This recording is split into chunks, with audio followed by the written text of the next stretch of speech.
ya pa anthu ena ndithu anayaluka kale ndikuyaluka timadziwa kuti ndikuyaluka koma chimene chinatsala ndi kungowakuwa anthu kuwakuwa basi chimene kumene kunatsala apa tikambe nkhani yokhuzana ndi NATO.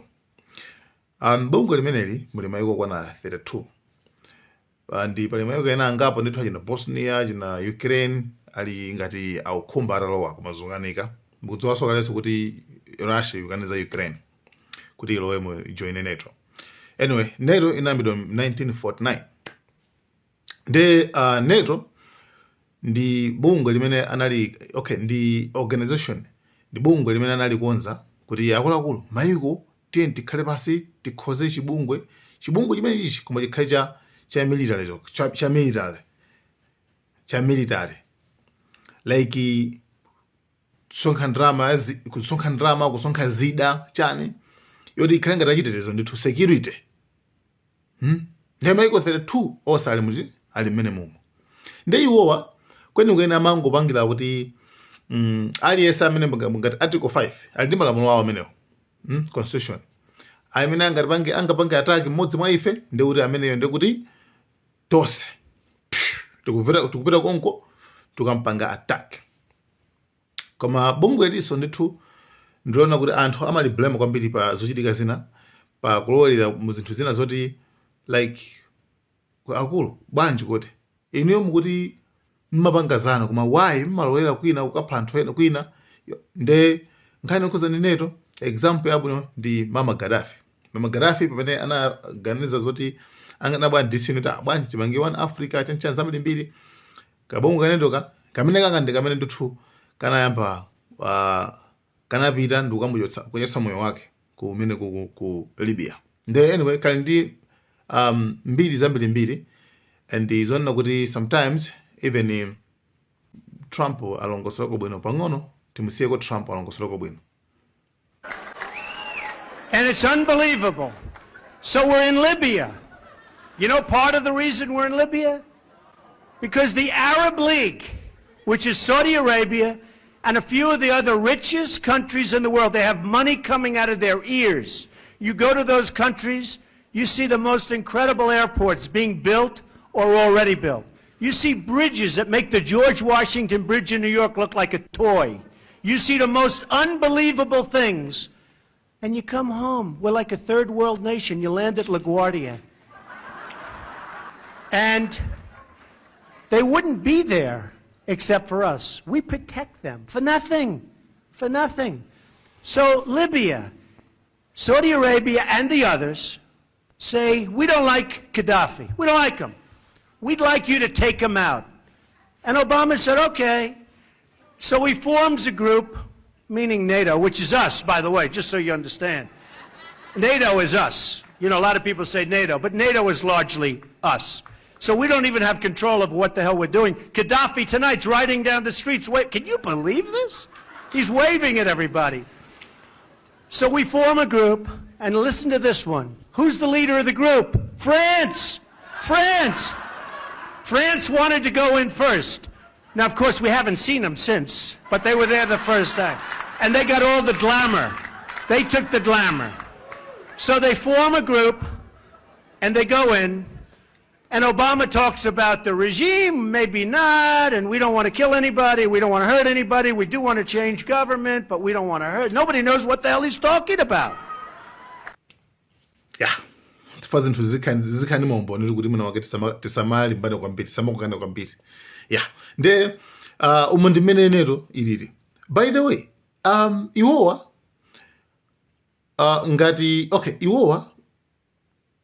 ngati bunge lawali analipanga ndi with good causes. Like ndizolinga zabwino. Do you think iwowa angakhaleso athengenenge ataona zoti pali ena ake akupangaso zawo like zida achani? No. Sangakhale thengenenge. Chifukwa iwo kwa iwo ndi defending basi. Ayabwera ntchito.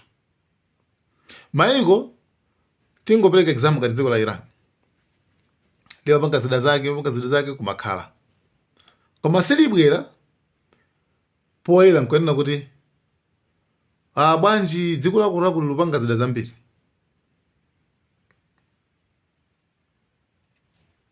You understand? Tipereke example ngati dziko la Malawi likukhwimisa chitetezo chake ndezi Tanzania ikabwere chifanire kupena kumukhwimisa chitetezo chanu. Pamenepo do you think kuti Tanzania aja atifunira zabwino? No. It means Tanzania afuna zilifi likhabe weak, likhabe borani ofowokabe.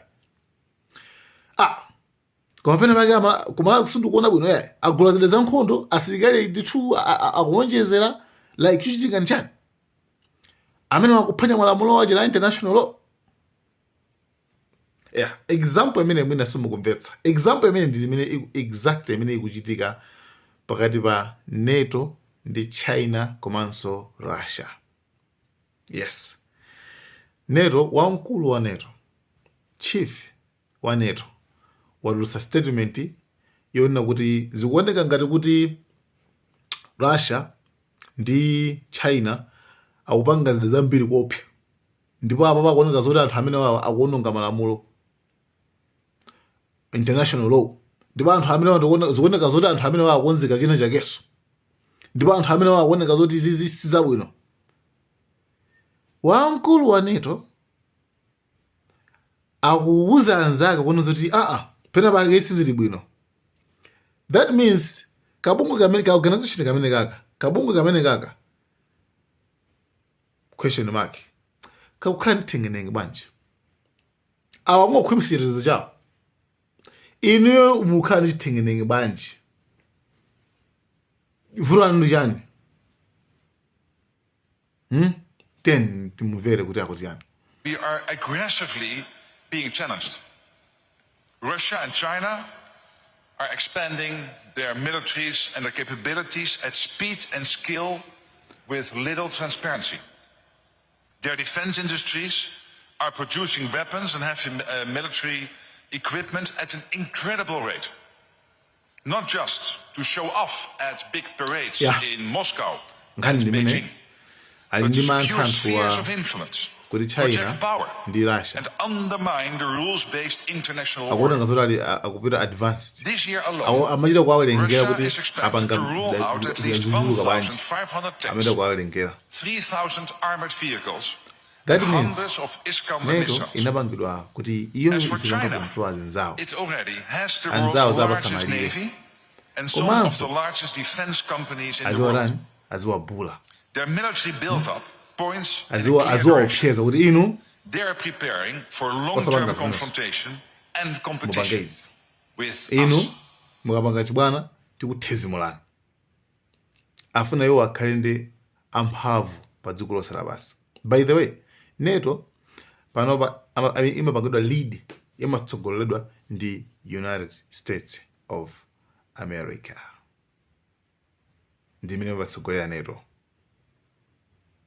They mutakuona so bwino.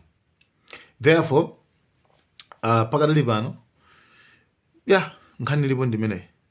Anyway, maganizo ndorani. Koma NATO yudandaula. Yunjenjemera kuti China ndi Russia.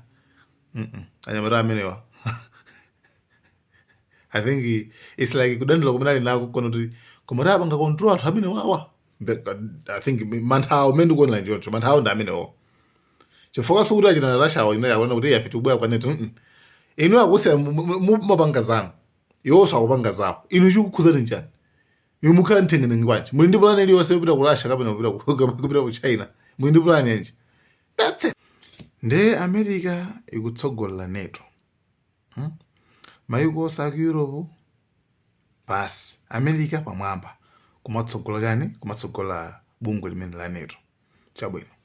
Ndiyeno anthu mabungwewa mayikowa amalipira ndalama kuti yapangire zida chanchana zina ndi zina.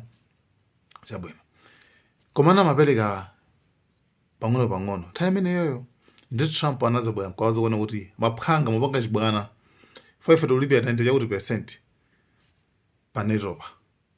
Nde it's like ifeyo ndamene tikulipira ndalama zambiri komanso ifeyonso ndamene tizikuteteza nenuyo ayi muzilipira ndalama zambiri muno ali sazilipira ndalama zambiri kabungu kamene kaka.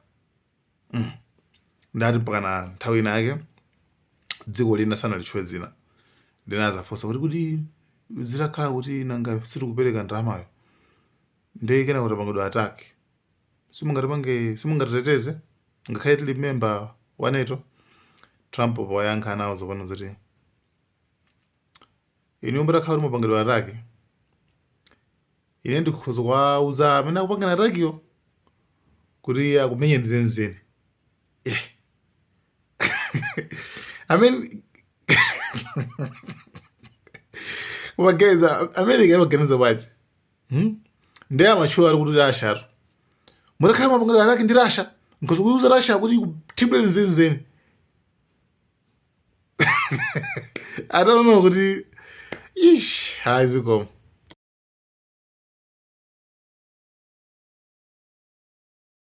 And I said, you got to pay up. They asked me that question. One of the presidents of a big country stood up and said, well, sir, if we don't pay and we're attacked by Russia, will you protect us? I said, you didn't pay? You're delinquent? He said, yes, let's say that happened. No, I would not protect you. In fact, I would encourage them to do whatever the hell they want. You got to pay. You got to pay your bills.